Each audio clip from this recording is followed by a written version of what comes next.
Brandon Gagos here with NewRiderAthletics.com, here with the first SAU Softball Coaches Show of 2015. I'm joined alongside head softball coach Jason Anderson. Coach, first of all, welcome to Southern Arkansas. I know you've been here a while, but your first official Coaches Show, we'd like to welcome you to that. The 2015 season is almost here.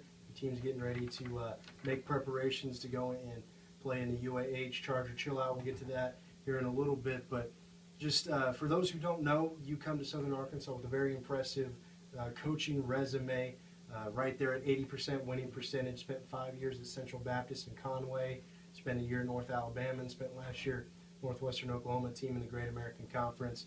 You've been able to win everywhere you've gone. You're inheriting a program that won last year, won the conference championship tournament, and then went on to their first NCAA regional. A lot of those same pieces are still here. So kind of talk about where the team's at right now going into spring and getting the season started. Well, you talked about the experience or the past. I had a lot of good players on those teams, so I'll pick up right there and say we have a lot of good players this year as well.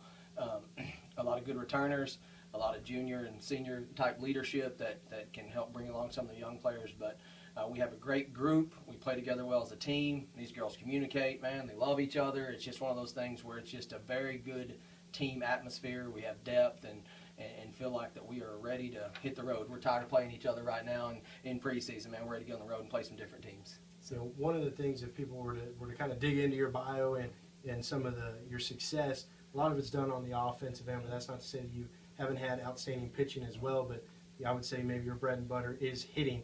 A lot of, pretty much everybody from the lineup is back this year. At least 9 players, 10 players that got significant at-bats last year, so you got that coming back in. Talk a little bit about your offensive lineup going into the year. Well, as a coach, an offensive-minded coach, like you said, like I said before, I live and die by that 3-run home run, man. That's how we do it. We're trying to hit the ball, we're trying to find some gaps, and trying to get a lot of RBIs. We're not going to small ball you to death and just get crazy with small ball. We're going to swing it and see if we can get the runners moving around the bases. But I feel like our lineup is going to flow very, very well. We have some big hitters returning. We've added some big bats, and I just feel like top to bottom, when you look at it as a coach, you don't see many holes there, if any. You really feel that you're going to be able to score some runs, and if we're executing and putting the ball in play and hitting the gaps and hitting the home runs here or there, that we're going to be one of the teams that can really score some runs. Obviously, we're expecting offensive production out of the team, but people who may be from the outside looking at the program they might point to what was lost in the circle from last year. Several standout pitchers for Southern Arkansas aren't here this year.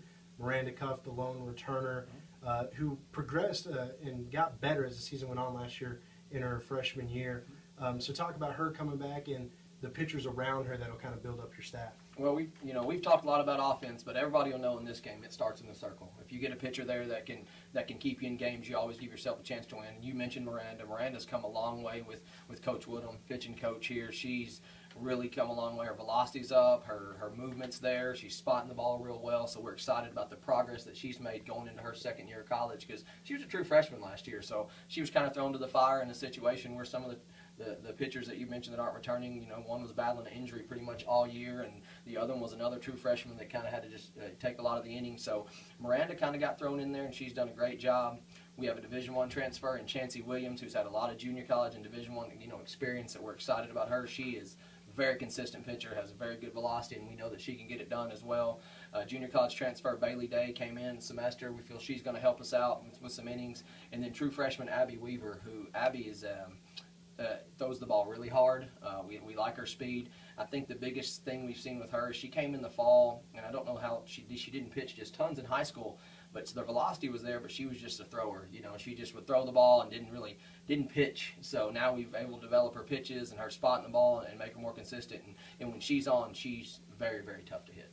Yeah, you mentioned we a lot talking about the development of particularly your pitchers and also your hitters. So give you a chance here to kind of brag on your staff. You've got, we like to call them an all-American staff as far as if you look at your assistant in Sage Woodham as the pitching coach, and then Kristen Kirchner more or less dealing with hitting with you as well. Their playing resumes are outstanding, so go ahead and talk about them. Oh yeah, they're on paper they've got it done. They've got it done at this level. Sage was a great addition for our first full-time assistant in program history. She was named the Gulf South Pitcher of the Decade from like 2000, 2010, coming from a powerhouse in the University of Alabama, Huntsville. It's been in national championship games, and she knows how to win. And not only that, she's a great coach. She knows how to teach the game. She knows pitching inside and out, which is tremendous. Like I said before, it starts in the circle at this level. If you're trying to go win a national championship, you've got to have a pitcher, and you need somebody there that's going to develop your pitchers. So we're very excited about what Sage brings to the table. And then Kristen's the same way.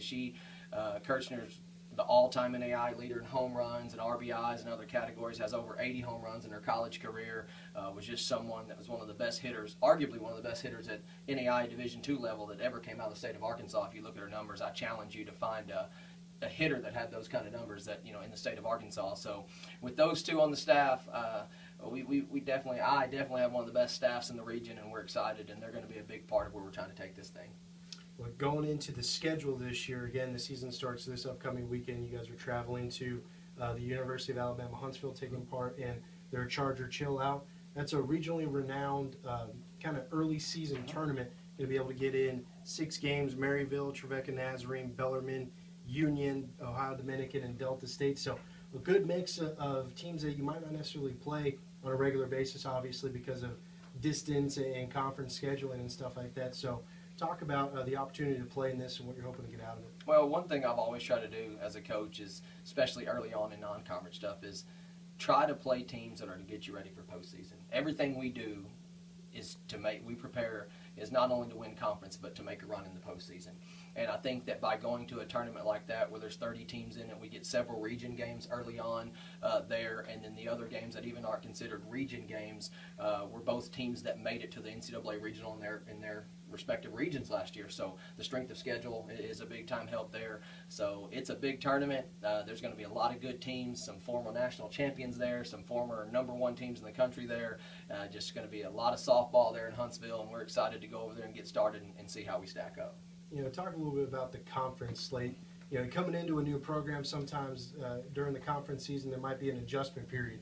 You're not going to have that. Last year at Northwestern Oklahoma mentioned they're part of the Great American Conference, so you've seen this league at least one year. Do you feel that's an advantage coming into this new situation? I do, and I feel like it's an advantage. Obviously, knowing a little about the personnel, like we talked about earlier, about girls like Maddie and Brooke Goad and Higginbotham, Brian LaPlate, and Audrey Farfan, some of those girls that I was able to actually coach against last year and try to prepare for when you're trying to put a scouting report together and what you're trying to do. So, we had an idea of what we were going into, but our league is tough. Top to bottom, I believe we had over 7 teams with 35 wins last year. Of course, you got Southeastern Oklahoma, who made it all the way to the Final Four in the Division II National Championship. I think they were a 5-3 loss to Valdosta from making it to the championship game, who we all played against last year, and was one of the top teams in our league, but we all competed with them very, very well. So it shows that I think on any given day, you're playing everybody 4 times, that it's anybody can beat anybody, and if you're not prepared, it can get away from you pretty quick.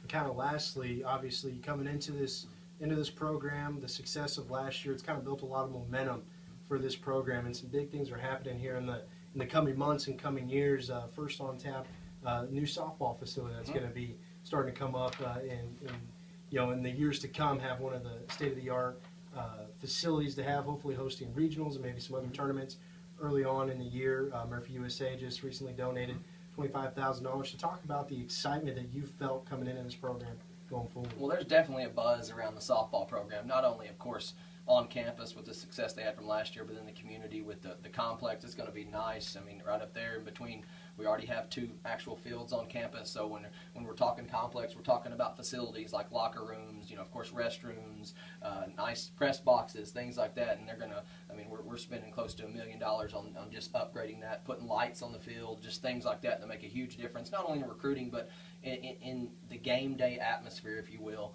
And so we're excited about where it's headed. We're excited about where it's going. Obviously came in this year, myself and new staff, and we want to feed off that. The success from last year. We feel like got hot at the right time and won the conference tournament. But we're trying to make a deep run in postseason, and that's what I've told the girls from day one. Is hey, this is a new year. We want to remember what we did when it came tournament time to win that thing. But let's make a deep run in regionals, and let's do things early in the year to put ourselves where we're one of the top 2 teams in a regional. And we're talking about hosting a regional right now, and I think we've got the team that can do that. We appreciate it very much for your time again. That's head softball coach Jason Anderson. He and his Lady Mule Riders kick off their 2015 season this upcoming weekend. February 6th through the 8th, they're taking part in the UAH Charger Chill Out. Be sure to check MuleRiderAthletics.com for all your full recaps afterwards if you're not able to travel with the team to Alabama. Coach, best of luck. Appreciate it. Thank you.